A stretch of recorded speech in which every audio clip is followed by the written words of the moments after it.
Alright, so I got my header trying to carry up this here and record. So it's kind of sucky. Okay. One side in right there. Alright, not too far in to try to even it in together. There, see? I gotta go get a hammer and I gotta get it in place because I'm not gonna be able to do it by hand. Okay, I'm uploading this video. This video is from last year, but this is the room finished. Yeah, there's some laundry here and everything that we gotta do, but this is the room finished that I finished. When you see me in that green room, this is it right here. This is the door, and I'm gonna timeline the video, but I did it like day by day. So this is me on the outside, coming outside. When I was framing the window, I was standing on the window, framing the window. This is it right here. I do not regret the time it took me. That's all from last year. That's what I did. Those were the two windows that I was framing right there, and I'm working on the bottom now. You see I put a berm right there. There's Mr. Gugugus for the adventures of Mookie and Pookie. Can I get on here? Okay, now this right here is a berm, concrete berm, so the water won't go back that way. It's insulated underneath on the board. My honey helped me insulate it, and we're gonna do another berm right here. So little by little I'm getting it done, so I'm gonna timeline the whole video. But come on up.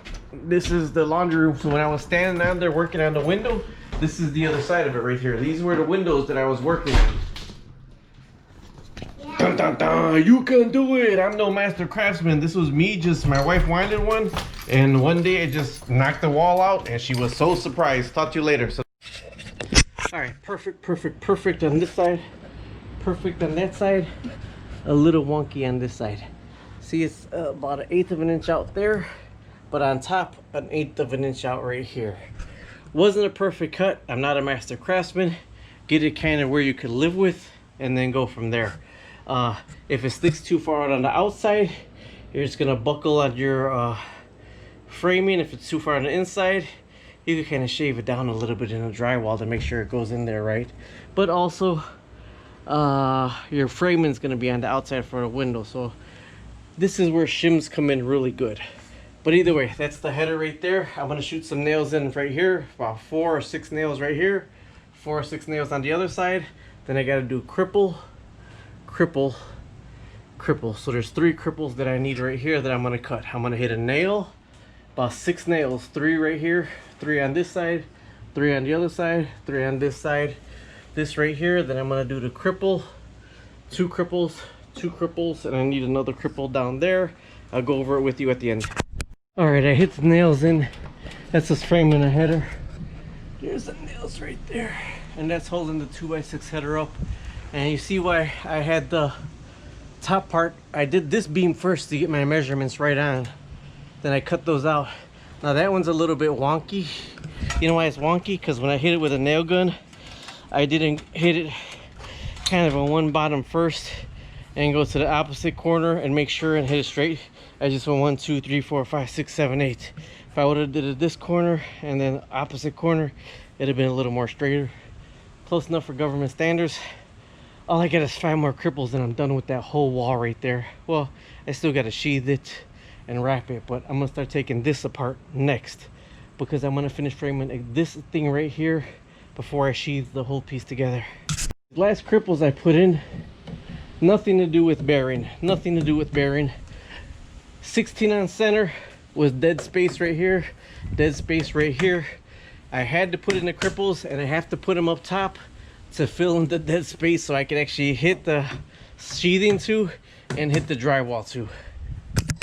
Dude, plan at least 1 day and double the wood you think you need framing a window. It's done.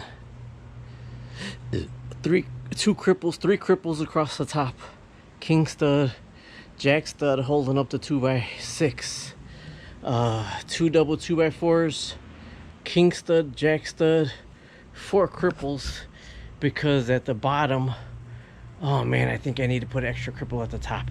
Oh. All right, because there's king stud and 2 cripples, king stud and 2 cripples. No, I'm good. And the reason why is coming 8. All right, working on this 110-year-old house is crazy insane. So I told you the door was hung on, and they nailed the actual door to the 4x4, the main beam. But check this out. This Bear with me here, bear with me here, bear with me here.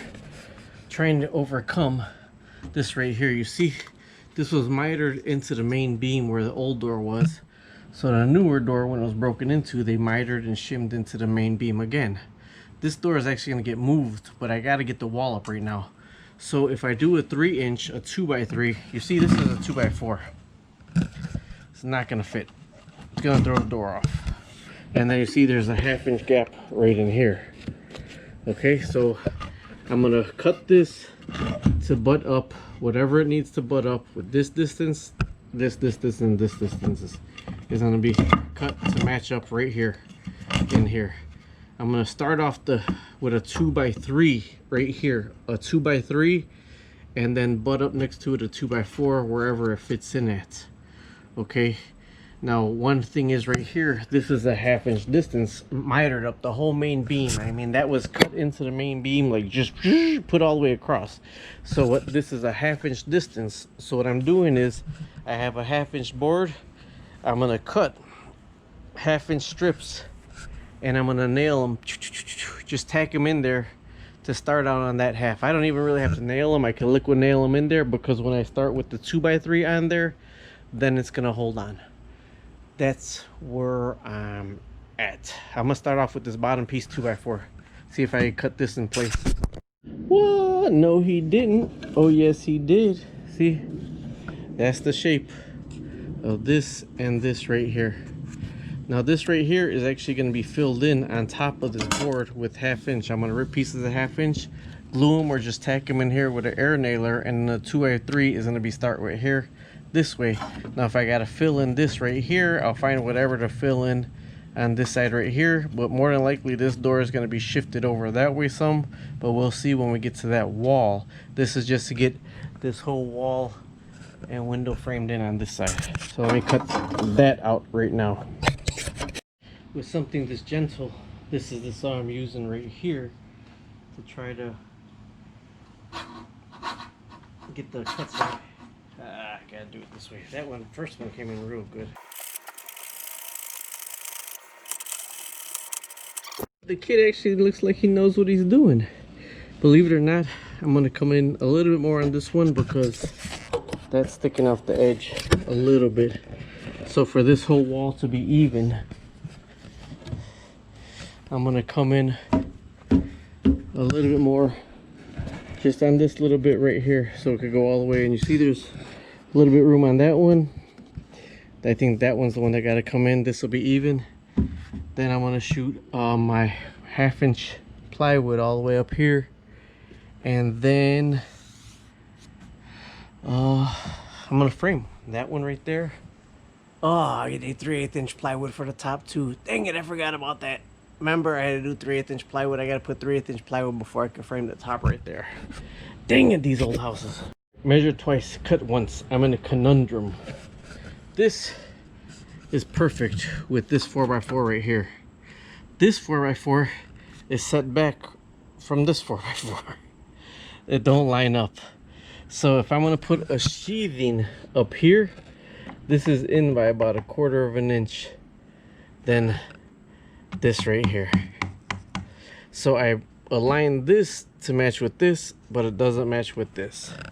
Now if you see in this corner over here, this and this are one. Some of this got to be shaved off because it's laying over this, but this is more further. This is lined up with this, which is lined up with this, just a little bit off. So I can shave this back right here.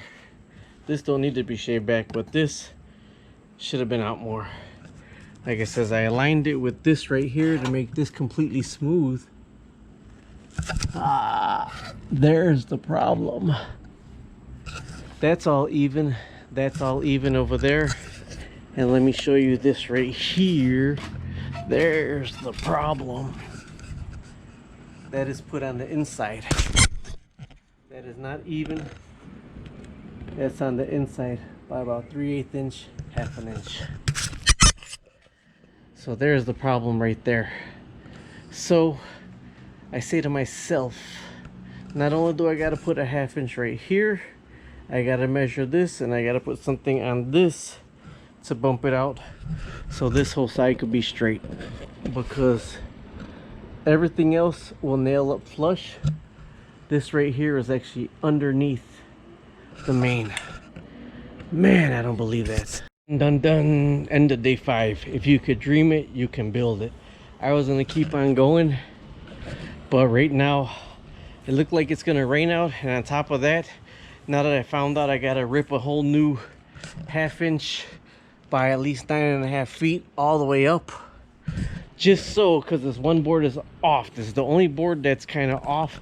All the other main beams match. That one's pushed in by 1/2 inch, so I gotta do 1/2 inch, 9 feet. I gotta do a 5/8 or 3/8 all the way across the top before I even start framing. So when I found that out, it put me a day behind and took the wind out of my sails. Womp womp womp. Subscribe, like, and share.